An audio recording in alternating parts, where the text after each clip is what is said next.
It's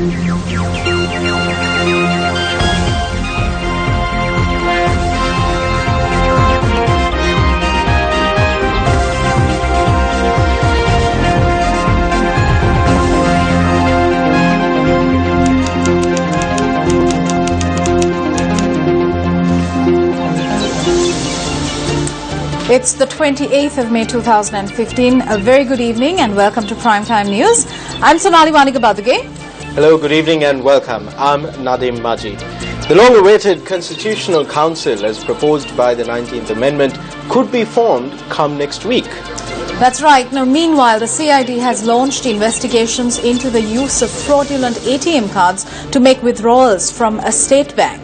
We have details of these stories and much more coming up on the bulletin. First, the headlines. Former Minister Johnston Fernando released on bail. Suspects in the 2012 double murder of a mother and daughter in Kota Kotana acquitted. Police fire water cannons to disperse protesters in Kahawata. No confidence motion on the Prime Minister to be presented to Parliament on the 9th of June, a statement from the opposition. Sri Lankan kidnapped for ransom in Nigeria released. On to our top story tonight. The police fired high-pressure water cannons earlier this evening to disperse a group of residents from Kota Kotana who were staging a protest on the Colombo-Abilipitia main road. The protest commenced this evening following the acquittal of 3 suspects in a double murder that took place in Kota Kotana Kahawatha in 2012. Newsfirst journalists were at the scene of the protest and sent in this footage of the unrest. Newsfirst Amila Balasurya, who was at the scene of the protest, noted that the demonstrators had commenced this protest at the junction at the turn off to Kota Kotana on the Colombo-Abilipitia main road.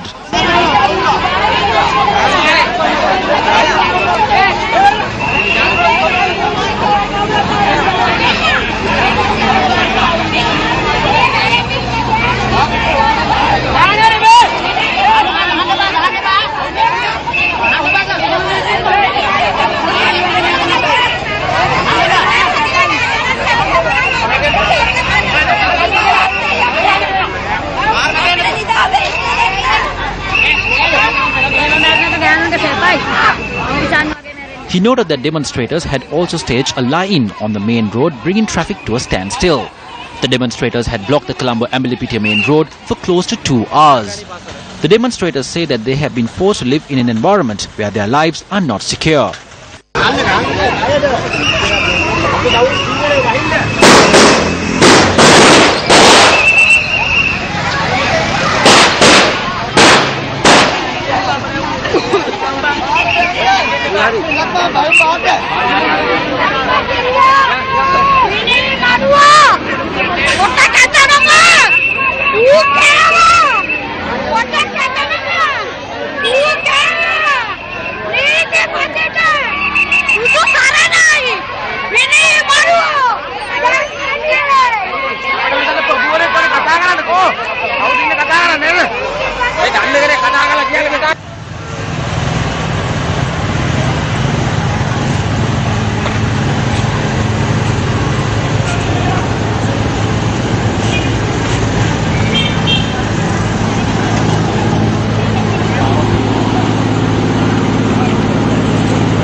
Our reporter added that when the police had used high-pressure water cannons to disperse the protesters, they had retaliated by pelleting stones at the police. Furthermore, he said that shops in the area had closed down when tensions flared during the protest. He noted that as at about 7:15 this evening, several demonstrators were still blocking the Colombo-Abilipitia main road using barrels and setting fire to tires.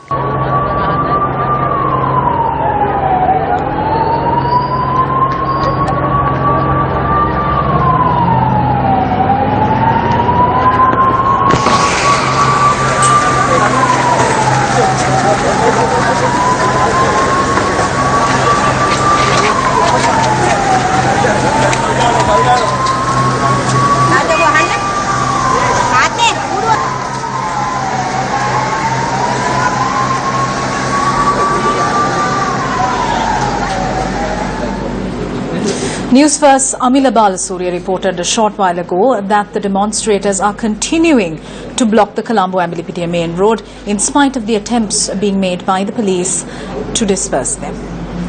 Meanwhile, the three suspects in the 2012 double homicide of a mother and daughter in Kota Kotana were acquitted by the Colombo High Court today.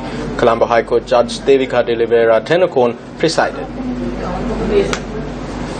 It was on the 19th of July 2012 that two charred bodies were discovered from inside a house in Kota Kotana. 63-year-old LG Premawati and her 33-year-old daughter G Pushpakumari were found dead in their house. Police filed cases at the Colombo High Court against three suspects, Namal Chavinda Silva, Sisira Priyanta and Lukugam Hewage Mithila, over the double homicide. The police had purposely included the defendants into the case. We were able to make a clear revelation to courts in this matter. The police had filed cases against three innocent persons. We were able to prove it. The disappointment over this is that the real suspect is not among the living. All the reports have been concealed by the police. In this backdrop, the defense was able to prove these claims.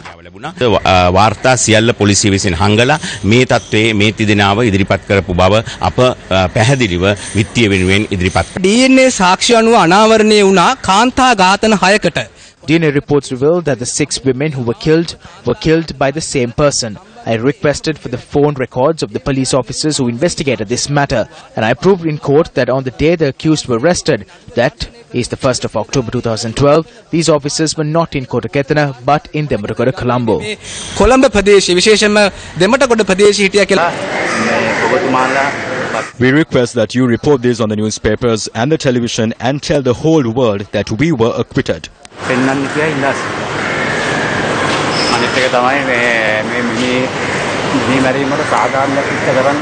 We also request that you support in seeking justice for the victims of this. The real killers have not been found. They have to be found.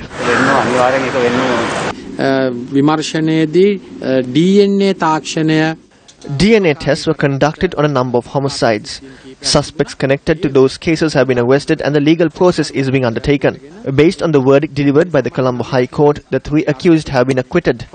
If the evidence causes any suspicions, the ruling moves in favor of the accused. යම් සැක සහිත අවස්ථා මතුවුනොත් ඒ සැක සහිත අවස්ථාවල වාසිය විත්තිකරුට ලැබෙනවා. ආතන සම්බන්ධයෙන් ඇත්ත සැකකරන අතර නන්නේ කවදාද? There is no possibility to relaunch an investigation on this particular matter. Since April 2011, 12 women have been killed in Kahawatha, Ratnapura. Most victims have been tortured prior to their deaths. Former Minister Johnston Fernando, who was in remand custody, was released on bail by the Northwestern Provincial High Court today. The former minister was released on bail amounting to 25,000 rupees and 3 sureties worth 2.5 million rupees each. Former Minister Johnston Fernando was arrested on the 5th of May when he was summoned to the Financial Crimes Investigation Division in order to record a statement regarding financial irregularities in the Lux Sathosa company. The charges were filed against him in relation to the non-payment of goods worth more than 5 million rupees. When the bail application of former Minister Johnston Fernando, who was in remand custody, was taken up at the Northwestern Province High Court, his lawyers pointed out that the amount has already been paid. Since the Attorney General too was not opposed to bail being granted, the High Court ordered that Fernando be released on bail. මහසත් අධිකරණයේ කරුණු වාර්තා කිරීමටත් පෙර මෙම සම්පූර්ණ මුදල It was proved that the full amount was settled even before reports were filed with the Magistrates Court and legal facts were presented to courts that Lux Sathosa is a company registered under the Companies Act and whether or not it comes under the public property. After considering these facts, the High Court granted bail to former Trade Minister Johnston Fernando. ඇමතුමාට අප ලබා දීමක් සිදු කළා.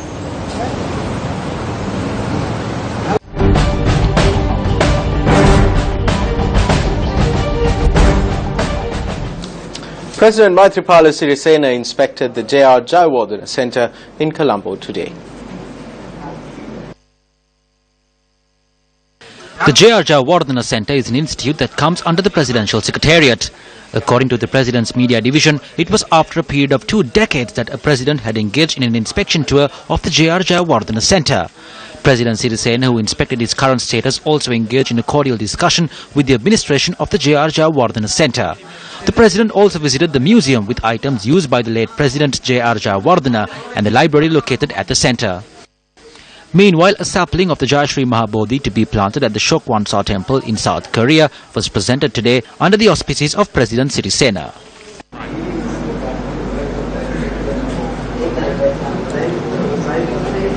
The Ranbhoomi Rally for Unity, which commenced an unprecedented island-wide journey to foster national unity in Thalemana 21 days ago, reached the town of Valimada in the serene Central Hills today.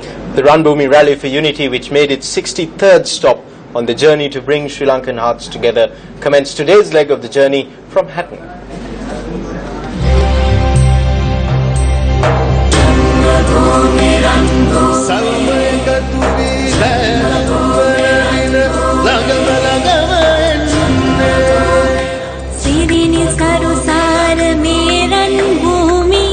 The Ranbhoomi Rally for Unity travelled through the scenic beauty of the Central Hills and the green carpet of tea estates to reach the town of Hatton this morning.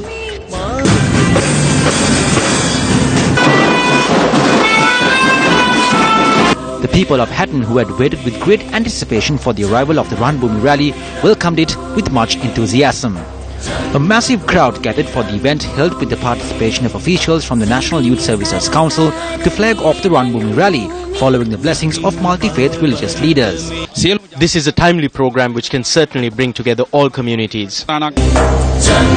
The name of Hatton was then marked on the Ranbhoomi Rally, symbolizing the commitment of the town and its people to a brighter, united future.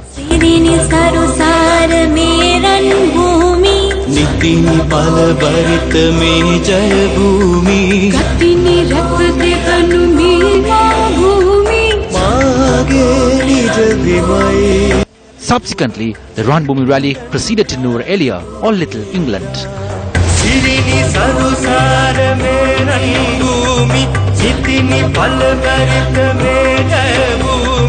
The Ranbhoomi Rally paused for a moment on the way to Noor Elia due to the arrival of several special guests.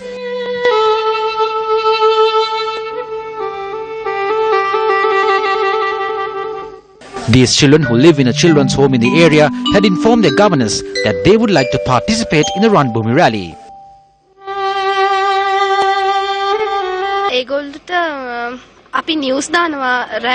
We put on the news for them at night. Then they said that they heard of this on Shakti FM, that the rally would be coming to Hatton. They couldn't see it, but they said they wanted to hear it. So we said, let's take them and go. And here we are. The arrival of these children proved to be an emotional experience for those travelling with the Ranbhoomi Rally, who have already had unforgettable experiences in every village and town they have visited. The Ranbhoomi Rally commenced the journey to Noor Elia with the blessings of these children, who see the world with their hearts and not their eyes.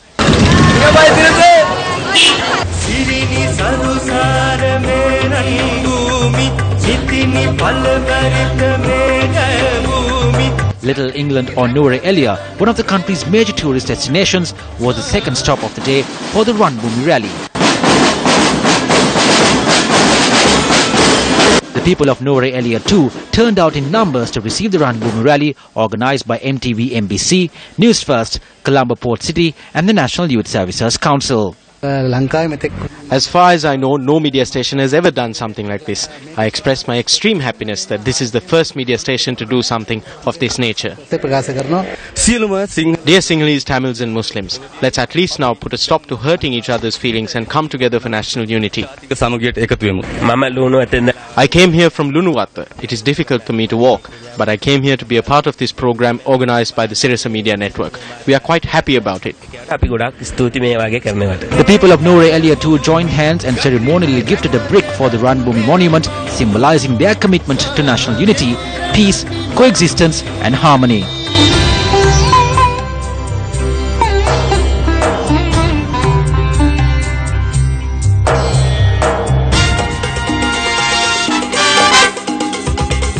"20 days ago, if you asked me about the Ranbhoomi Rally for Unity, I will admit I was doubtful.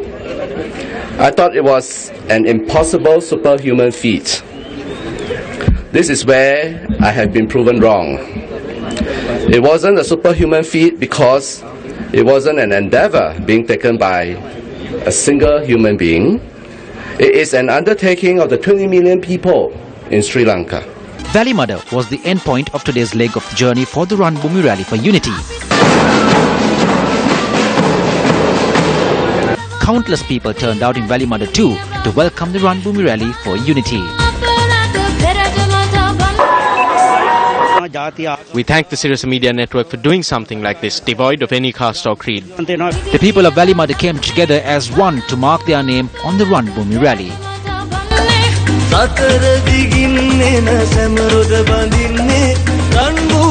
The Run Bhumi Rally for Unity will reach the garden town of Bandarawala at 9 a.m. tomorrow as it journeys across the country, bringing hearts together, brick by brick. The rally will then proceed to the Badulla Divisional Secretariat at 11 a.m. before reaching the Bibila town at 2 p.m. Join us now for the nation's biggest rally.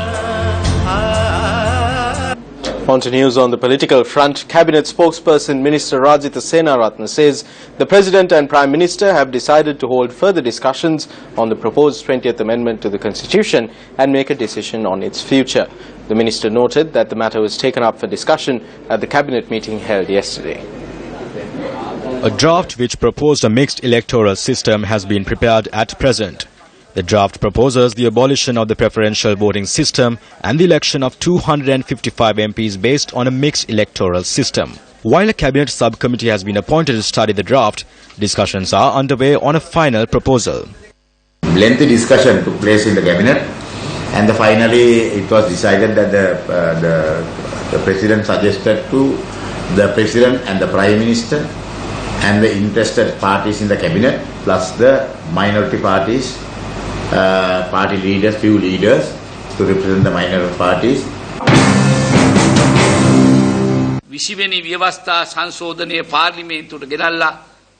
The 20th Amendment must be brought before Parliament and adopted. His Excellency the President met with all the leaders of UPFA constituent parties and discussed this. All party leaders were in agreement and a promise was made that the fullest support will be given for the passage of the 20th Amendment.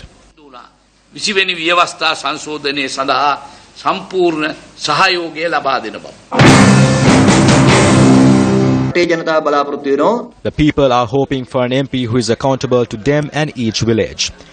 Representatives who can legislate as per the policies suitable for the country must come from each party. We have proposed that it be tabled in Parliament for the approval of public representatives.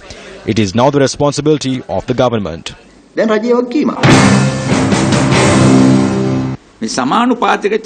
There is an attempt to replace the proportional representation electoral system disregarding its fairness. We will in no way agree with this conspiratorial plan. We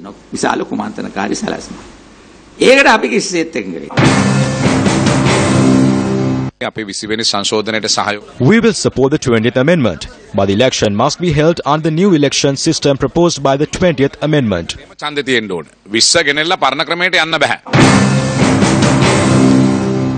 The previous government had a two-thirds majority. If they want to do it, they could have done it, just as they adopted the 18th Amendment. We say that no matter what amendment is brought in, there has to be an agreement among the parties.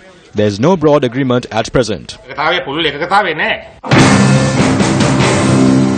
ඔවුන්ට තිබෙන හදිස්සිය තමයි මේ රටේ ජනතාවට තියෙන අවශ්‍යතාවයට වැඩිය කොහොමද හැකියක්මනින් පාර්ලිමේන්තු මන්ත්‍රීවරුන් වෙන්නේ. They are being more hasty than the people of this country because they are trying to become MPs as soon as possible. They have started this even before nominations have been accepted or campaigning has commenced and even before Parliament has been dissolved. We have great faith that the 20th Amendment will be tabled in Parliament come next week and that it will be passed through the Parliament procedure with the necessary changes being made. සාකච්ඡාවකට බඳුන් වෙලා අවශ්‍ය වෙනස්කම් තියෙනවා නම් ඒවා පාර්ලිමේන්තු ක්‍රියාදාමයේ තුල සිදු කරලා සම්මත කර ගැනීමට කටයුතු කරයි කියලා. UPFA MP Mahindananda Aluthgamage noted today that the no-confidence motion against the Prime Minister and the government will be tabled in Parliament on the 9th of June. Meanwhile, UPFA party leaders held a meeting with the President last evening.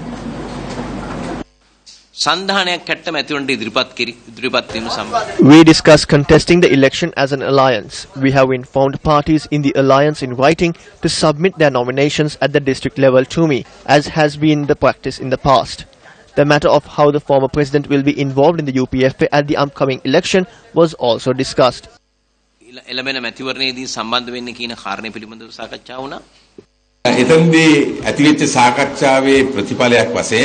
As a result of the discussions held, all the leaders met with Mahinda this morning. It was a decisive decision. We are discussing how we will all work together as leaders of the United People's Freedom Alliance at the upcoming election and how we will muster support. Meanwhile, MP Mahinda Nandaluthgamage says that 85 MPs have signed the no-confidence motion that is to be presented on the 9th of June. We hope to present the no-confidence motion in the Prime Minister and the government in Parliament on the 9th of June. As of last night, 85 MPs have signed the motion. We will submit this to the Speaker and defeat them. After they are defeated, the President will have to either give the Prime Ministership to us and ask us to form a government or to dissolve Parliament. The outsiders such as Vimal Veeravansa and Dinesh Gunawardena have joined in their self-P as well and are speaking on behalf of the fascist force that prevailed during the time of Mahinda Rajapaksa. This was a rogue parliament. It was annulled by the mandate that was given. The president did not dissolve parliament out of sympathy, or he would have called for an election and dissolved it. He did not do this because he thought justly that they could also be brought in to complete some part of the task and they could be released thereafter. Now they are coming out and talking like big shots, saying they will leave by force. They cannot kick aside the people's mandate in this way and act the way they want. Speaker Chamal Rajapaksa signed a Gazette notification today calling for a special sitting of Parliament to be held on the 3rd of June. When News First made inquiries, the Deputy Secretary General of Parliament confirmed the matter, noting that the special sitting had been called over the appointment of 3 civil representatives for the Constitutional Council. Now moving away from Parliament and onto the political field, if you will. Speaking at an event held in Walasmulla today, Minister of Housing and Samruddhi Sajith Premadasa made the following statement. January 8 වෙනිදා රටේ ජනතාව ජීවිත පරිත්‍යාගයෙන් 6.2 million people placed their lives on the line to elect a new father of our country on the 8th of January. The father evolved with the support of the people. He has a good knowledge of mathematics. He knows the difference between 6.2 million and 5.8 million. The other father always says, no, 5.8 million is greater than 6.2 million. Even after going on pension, this father comes saying he needs to be the Prime Minister. All that the former father did was give powers to his family. තමන්ගේ පවුලට ලබා ගැනීම තමයි අර හිටපු අප්පච්චි කරේ. ඔන්න මිත්‍රවරුනි අප්පච්චි කතාවේ වෙනස. The inauguration of construction of a new bus stop in Walasmulla under the Puranaguma project at a cost of 38 million rupees was held under the auspices of Minister Sajith Premadasa.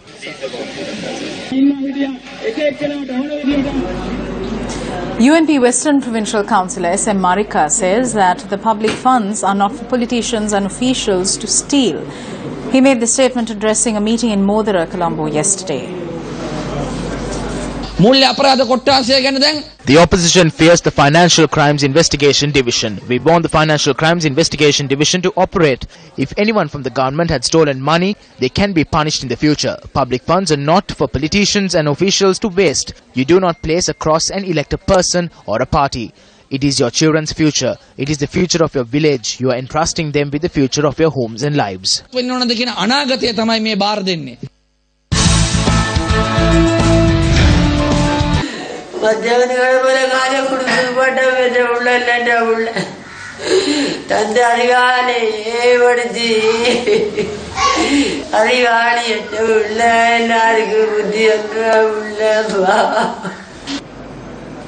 The anguish of a mother mourning the loss of her son in Mandal Wellaveli in the Batticaloa district. This mother questions how and who murdered her son in an environment where peace prevails.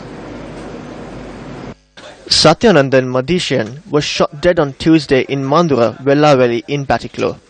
He was serving as a social services officer at the Navanidanveli Divisional Secretariat. The police says that they have recorded statements from around 15 suspects over this shooting. The police add that they are yet to make an arrest. The victim's wife says that two unidentified persons who had arrived on a motorbike had shot him while they were talking in the house. They came in a motorbike. I was with my mother on that side. We assumed they came to visit him. I went there. One of them sat on the chair. I invited the other person to also have a seat. He said he preferred to stand. He did not take off his helmet and his hand was in the bag the whole time. The other removed his helmet and placed it on his lap. I was standing. He frowned at me. I told my mother about this. We heard them say, he is not connected to anything. Then we heard the gunshot. Peace has dawned and everyone is living together. The government must take action against the person who killed my son coming here with a weapon. They have to look into this and impose the punishments. I need to know who they were. That should be an example to others.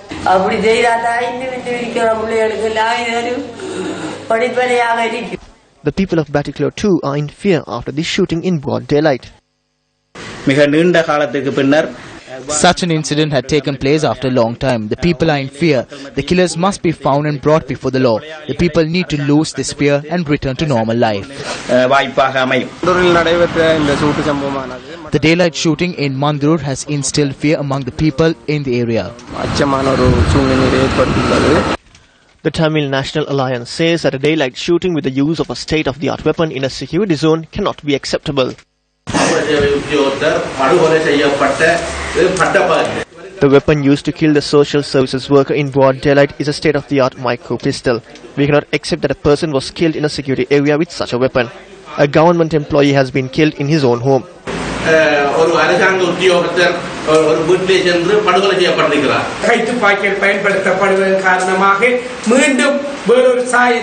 The use of a pistol in this manner has attributed to various other factors to disrupt the normal life of the people in the north and the east.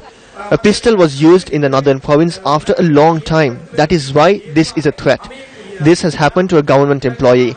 You can sense fear among the people. There is a considerable amount of intelligence personnel here. It is their responsibility to identify the gunman.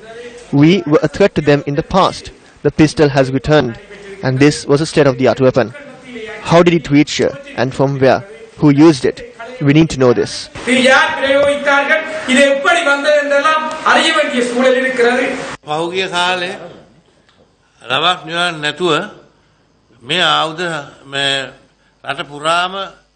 There were weapons all over the country in the past. There were no limits to that.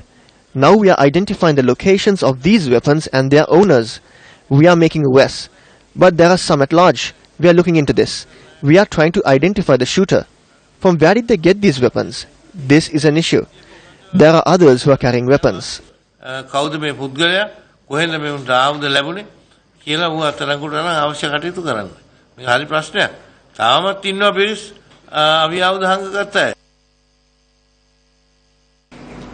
Minister Lakshman Kiriyala says that Central Bank Governor Arjun Mahendran is not at fault in the alleged treasury bond scam.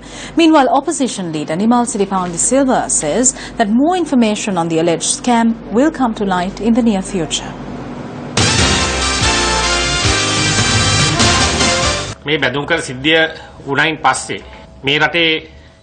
After the bond incident occurred, 3 experts of this country filed a case at the Supreme Court against Arjuna Mahendran. You may be aware that he was acquitted in that case. The best possible guarantee has been given for Arjuna Mahendran by none other than the Supreme Court. The Supreme Court asked again and again that it be proven if a loss has been incurred or if an illegal act has occurred or if a law has been violated. The petitioners were unable to do so. This is like Hitler's Goebbels theory. This is what the opposition is following. Even if it is a lie, if they keep saying it, it will become the truth. When the finger was pointed at the central bank governor over the bond issue, the Prime Minister and the Finance Minister came forward to defend him and are still doing it. The situation now is that it has become like when you point at a mark on someone's face and they point at you saying that you also have a mark on your face. This is what the Prime Minister is doing now. The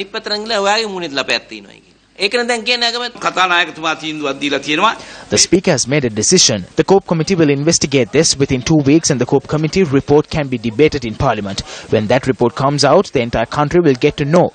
We have great faith and we are of the strong position that the transaction that occurred was completely illegal. The opposition stance is that the governor of the central bank and the UMP must be held accountable for this. මහබැංකුවේ අධිපතිවරයා ඇතුළු එක්සත් ජාතික පක්ෂයත් ඒකට වගකිය යුතුයි කියන ස්ථාවරයකයි විපක්ෂය ඉන්නේ. The Criminal Investigations Department has commenced investigations into a case where multiple withdrawals were made from accounts at a prominent state bank using fraudulent ATM cards. Police media spokesperson ASP Ruwan Gunasekara noted that the CID had commenced investigations following a complaint received by the police. ASP Gunasekara added that police are at present gathering information on this racket. On a more positive note, JR Jayawardana, the Sri Lankan engineer abducted for ransom in Nigeria, has been released from captivity. Charge d'affaires at the Sri Lankan High Commission in Nigeria, A.L. Ratnapala, speaking to Newsfirst, said steps are being taken to repatriate Jayawardana. The Sri Lankan expatriate JR Jayawardana had been working for an Italian company in Nigeria for over 23 years and was abducted during a brazen kidnapping at the boundary of Ondo and Kogi states in Nigeria on the 18th of May. His abductors had demanded a ransom for his release. However, his employer had then stepped in to secure his safe release. I spoken to him on the telephone, and during the conversation I gathered that he has been in good health and in a secure place. So I'm planning to meet him during the course of the day today, and after we meet, planning to discuss with him how the next step to be taken. He mentioned to me that his intention is to reunite with his family as soon as possible. Jayawardana had contacted his family last night following his release. කිව්වා දැන් ඉන්න තැන ඉඳන් එයා වෙන තැනකට ගෙනියනවායි කියලා දැන්. He said that he will be moved to a different location. We did not get to speak to him properly. We are now aware that he is under the protection of the company. Company යටතේ සුරක්ෂිත තැනක. Meanwhile, speaking to Sports First today, Ranjit Rodrigo, former president of the Football Federation of Sri Lanka, noted that the FIFA election will go ahead tomorrow as planned. Speaking to Sports First over the phone from Zurich in Switzerland, Rodrigo noted that over 1,000 delegates from around the world have converged on Zurich for the FIFA Annual Congress and election. The European Football Union has requested for the postponement of the elections, but that will not happen. Tomorrow the program will go ahead as planned. There will be only 209 votes cast in the election. I will vote on behalf of Sri Lanka. I believe that Sepp Blatter will win in the first round.